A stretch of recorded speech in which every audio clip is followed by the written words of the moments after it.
अस्सलामु अलैकुम वरहमतुल्लाहि वबरकातुहू। बिस्मिल्लाहिर्रहमानिर्रहीम।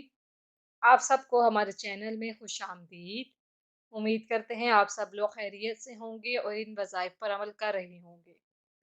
इन वज़ाइफ पर अमल करने के साथ साथ हमें चाहिए कि हम 5 वक्त की नमाज की पाबंदी भी करें। अगर हम ऐसा करेंगे तब ही हम इन वज़ाइफ से सही तरीके से फ़ायदा उठा सकते हैं। और हमें चाहिए कि जब हम इन वज़ाइफ पर अमल कर रही हों तो हमें यकीन भी होना चाहिए कि इन वज़ाइफ से हमें फ़ायदा होगा। आज हम एक और वजीफ़े के साथ आपकी खिदमत में हाजिर हुए हैं।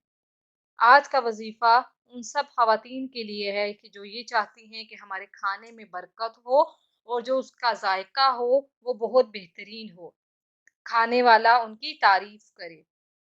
तो उन ख़वातीन को चाहिए कि जब भी खाना बनाएं तो ये छोटा सा अमल कर लें।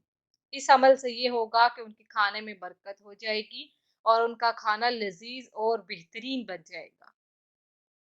वजीफा ये है कि आपने खाना पकाते वक्त अव्वल व आखिर दरूद शरीफ के साथ 21 बार ये कलिमात अदा करने हैं।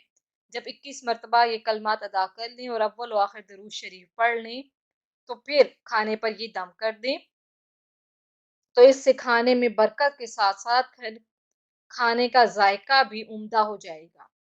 वो कलिमात ये हैं: अल्लाहुल मुसव्विरुल वदूदु। 21 मरतबा ये कलिमात आपने अदा करने हैं। जाते जाते हमारे चैनल को सब्सक्राइब कर लें। जज़ाकल्लाह